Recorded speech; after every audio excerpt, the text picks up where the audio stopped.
The Florida Gators win again in what was I don't know. It felt like a whooping at first, and then they closed the gap, but never a big sweat against Texas A&M.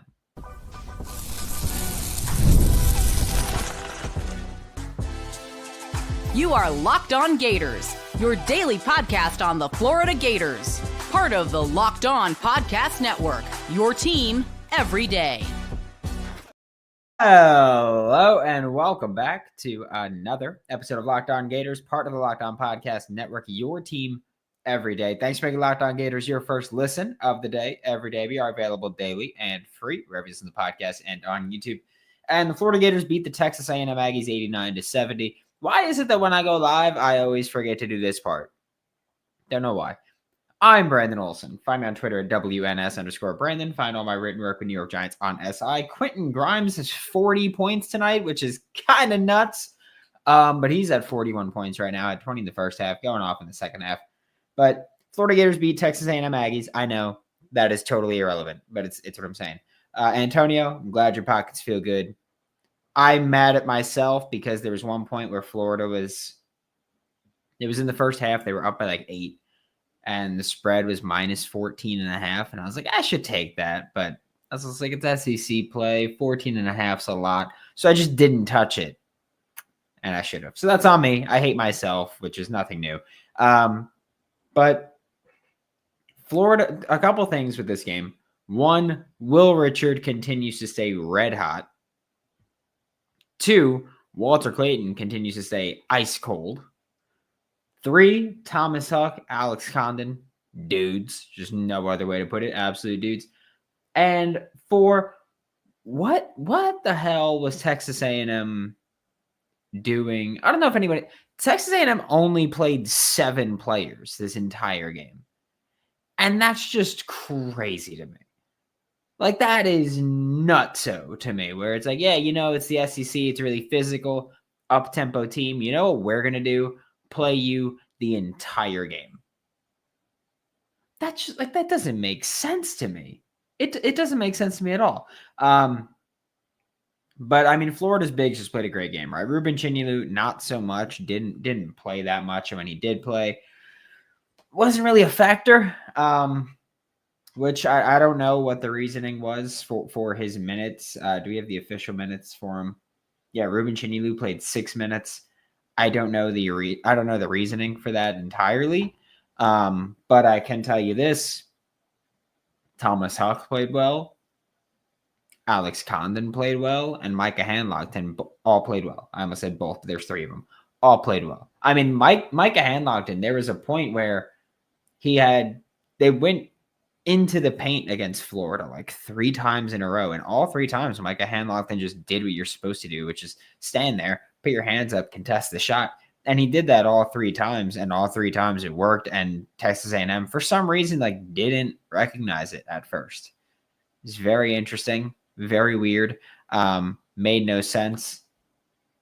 Thomas, I see you. Said, howdy, Brendan, from football to basketball. I'm expanding my horizons as long as it's Gators. It's a good time to expand your horizons. It's a good time to expand your horizons there. Florida Gators playing some damn good basketball right now after an ugly loss on Tuesday. But Alex Condon had 11 points, 9 rebounds. And I don't know if he met Nikola Jokic lately and space jammed him. But Alex Condon, who is normally a pretty smooth passer, normally a pretty crafty passer, and he took it to another level tonight. There was, I think it was to Will Richard in the corner. I think Will Richard. But he missed it, and it's okay, he missed, that sucks. But it was just a yeet, straight from the right, just fired it through. And then there was another one he had from top key to the corner that didn't work. But again, sometimes it's just the arrogance of the passes is kind of crazy. Micah Handlogton, again, his defense was great. He's always a presence on the offensive glass, so he's always going to be there. And he's the king of just tipping. He's just the king of that there. This was a great game for Florida, right? I know there were some points where things got ugly. to start the game, Florida wasn't playing very good perimeter defense. At certain points during the second half, Florida's offense kind of did that thing they do every now and then where they kind of just forget how to play basketball. Like it's just a really weird setup there. But Texas A&M cut the lead to, I think the closest they came was 6. But even then, it still felt like Florida was clearly the better team in this game. Similar to the LSU game last week, right? Last week against LSU went on one of the greatest runs, one of the greatest scoring runs that you will see in college basketball, right? They went on a 26-4 run, if I'm not mistaken. And that entire time, it still felt like Florida was going to win the game. And they ended up winning by 14. That entire time, it felt like Florida was going to win the game. And even against Texas A&M, when they were closing the gap, there were no messages sent from me to the insiders or in the entire insider group to me. No one said a single thing about Texas A&M winning this game. Like, even when they closed the gap, it's kind of like, okay, like, stupid run here by Florida. They got to tighten up. Things like that. No one really panicked. Like, this was clearly Florida was the better team on the court. Florida was playing better. You had Wade Taylor IV not doing much. You had Alex Condon after what was a bad game on Tuesday. I get it. He wasn't healthy. I'm not like hung up on a bad game. But he came out, played confident basketball, right? He had the ball fakes. He had the passes. He was doing everything. It was like wild to see from him. Just play so confidently. And if he comes back for 2025 to 2026 season, he's going to be in the conversation for a lottery pick. Hell, if he finishes the season playing like he played tonight, he might finish the season in maybe squeak into lottery pick range. Like he might do that if they make a run and he plays well the entirety of it, because he's playing damn good basketball today, or he played damn good basketball today. We are going to hit the break, and then, as always, we will spend the rest of the show talking about the chat, talking about anything that may come up at that point, and we will get to all that when we get back with Locked On Gators. Life moves fast, especially when you have a family. One day you're watching your kids take their first steps, and before you know it, they're off to college. That's why securing their future is so important. Fabric by Gerber Life makes it simple to get term life insurance that fits your family's needs. With Fabric, you can apply for term life insurance online right from your couch. You could be covered in under 10 minutes, and in many cases, no health exam is required. Fabric also offers free digital wills and access to investment accounts to help you plan your child's future. Join the thousands of parents who trust Fabric to help protect their families. Apply today in just minutes at meetfabric.com/lockedoncollege. That's meetfabric.com/lockedoncollege. Policies issued by Western Southern Life Assurance Company. Not available in certain states. Prices subject to underwriting and health questions. And if you like making money, especially in March, because guess what? It's March 1st. March basketball is here, and there's no better way to get in on the action than with PrizePicks, the best place for daily fantasy sports. With PrizePicks, you pick more or less on at least 2 player projections, and if you're right, you can win up to 1,000 times your cash. It's fast, easy, and keeps every game exciting. This week, you could look at a Walter Clayton Jr. who's ice cold. Maybe his line drops, and you're like, you know what? I'll go more there. Will Richard, you think he stays hot? His line climbs for threes, but you still think he's going to make 4 or 5 again? Go for it. Download the app today. Use code LOCKEDONCollege to get $50 instantly after you play your first $5 lineup. That's code LOCKEDONCollege for $50 instantly after you play your first $5 lineup. Thanks for making Locked On Gators your first listen of the day. Every day we are available daily and free reference to the podcast and on YouTube. And we're gonna start at the top of the chat. We don't have many today, or many, I guess, messages sent to the chat today. Who's surprising, right? Like 11 p.m. on a Saturday night. What could anybody be doing that they wouldn't be here for Locked On Gators? That's crazy. Also, I forgot to. I will apologize for any audio issues that happened on yesterday's episode of Locked On Gators when we had the whiteboard. I'm pretty sure bringing out the whiteboard changed how the sound reflected off the microphone, which I just slapped off the microphone back into my face and kept causing sound issues, and I didn't realize it until way after. So sorry for that. But Antonio, let's go. We got Rob in here. Go Gators, way to bounce back. We got Q in here. Zach Fink in here. We got the whole The whole family's in here tonight. It's beautiful. It's beautiful. Clayton's gone cold. Hopefully he heats up starting against Alabama. Yeah. Will Richard has been on fire. Elijah Martin played pretty well tonight. I mean, he shot well from 3 at the very least. Walter Clayton just got to figure it out. And here's the thing. Your team just hung 89 on the number 12 team in the country in regulation. Hung 89 on them, beat them by 19 with Walter Clayton Jr. shooting 3 for 13 and Denzel Aberdeen shooting 2 for 10.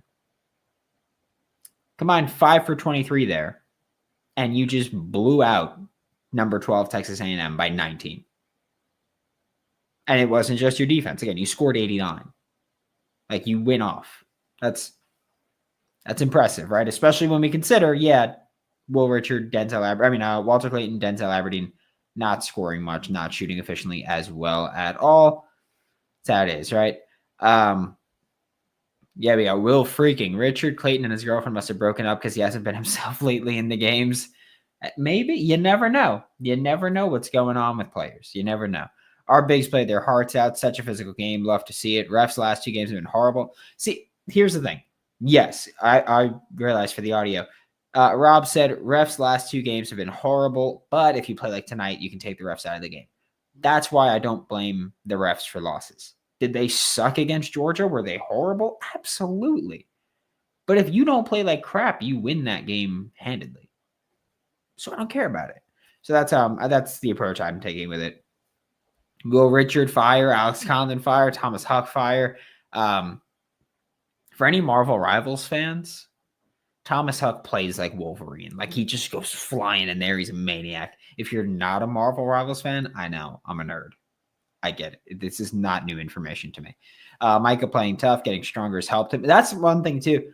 Micah Hanlock noticeably is bigger, right? Like, he's noticeably more built. And I think a lot of it's his upper half as well, too, which helps him, of course, when ball carriers are going into him. But he looks noticeably bigger. It's kind of cool. Want to see Micah start going up for a basket more often when he gets the ball under the basket. Yeah, he's just like, I feel like this is going to hurt him with the NBA as well whenever he goes to the NBA. It's just he has no offensive game right now outside of putbacks. Like, he's like Jalen Duren when he was drafted by the Pistons. Like, he just has no offensive game really, but he can go up for putbacks and dunk it sometimes, like if you set him up for it. Our defense played lights out. Martin did a good job defending Wade Taylor. Forgot how to put the ball in the hoop for a bit. Liked how Condon finally said, to hell with this, passing around. I'm driving the ball and jamming it. That there was that one stretch of like 4 possessions where Alex Condon, it just felt like backbreaking for A&M. Like, it kind of felt like they were like, oh, we just like don't have an answer for him. And it was just killer. Kept my mouth shut after the Georgia game. Florida's usually a second half team.